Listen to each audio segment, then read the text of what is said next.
朋友们好，我叫巴里马西亚，西澳大利亚大学的临床微生物学教授。So today I'm just going to give a 5-minute introduction for the Wuhan Helicobacter and Gastric Cancer Workstation Conference.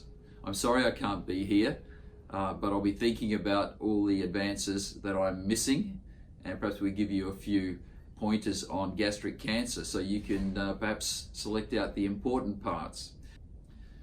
But in my first slide, let me just introduce the fact that Shenzhen University and a group of basic scientists and engineers have got together to form the Marshall Laboratory of Biomedical Engineering.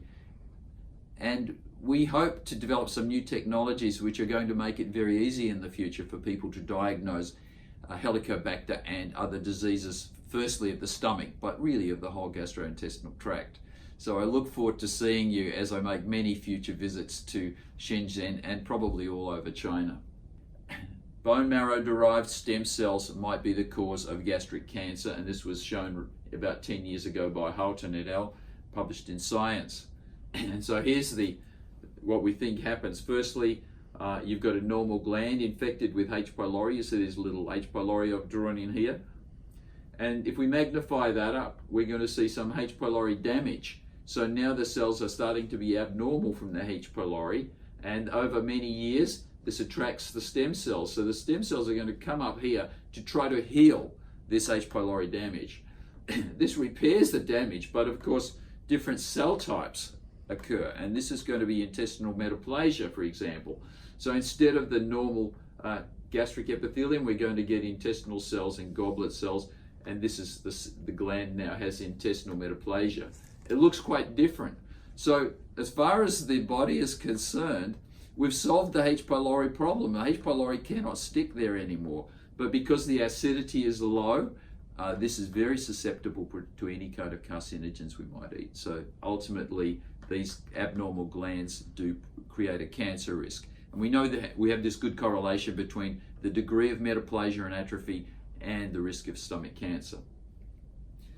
Now, it's very interesting that H. pylori will only stick to the gastric glands, will not stick to the metaplasia.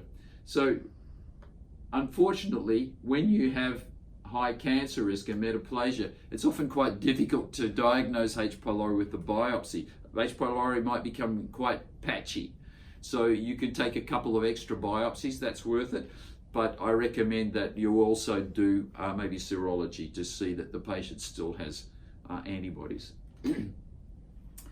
Finally, I want to just talk about how diet is known to influence H. pylori. And this is a terrific paper done many years ago in Japan by Dr. Tadamatsu and Tsukamoto.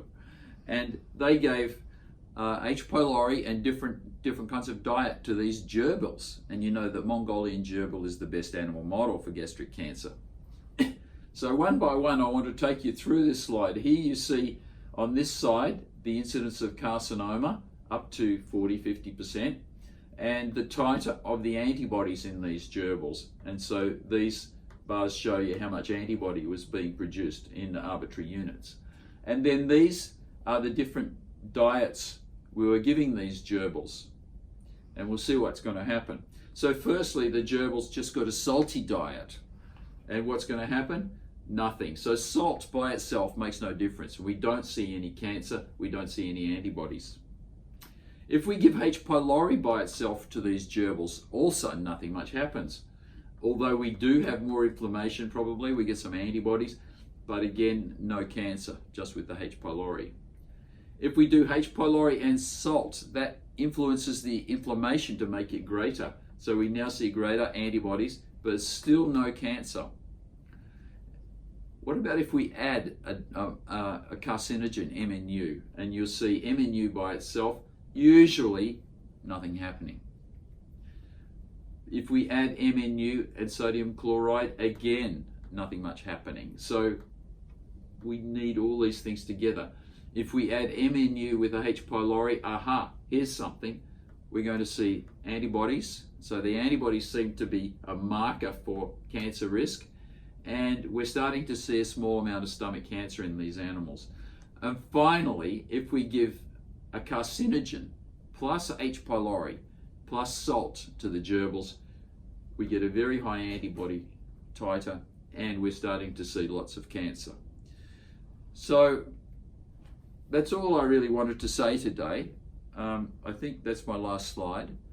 I'll just say the cancer issue is important. It means that if we can eradicate H. pylori, which is going to happen over the next 20 years, I think, in China, H. pylori will be greatly reduced, and we'll see far less stomach cancer, like Australia or America. But at the moment, when we eradicate H. pylori, some of those patients are still going to have a cancer risk. And my interest in the research is to find out what things in the gastric mucosa can predict the cancer risk. Because at the moment, I think we're going to be screening quite a few patients after eradication of H. pylori to make sure the cancer doesn't come back. But if we could develop some diagnostic tests which could predict the cancer risk in patients after we eradicate the H. pylori, then that would be very useful for us all. So I hope this conference is going to give you lots of good ideas about controlling stomach cancer and controlling H. pylori, and I look forward to seeing you soon.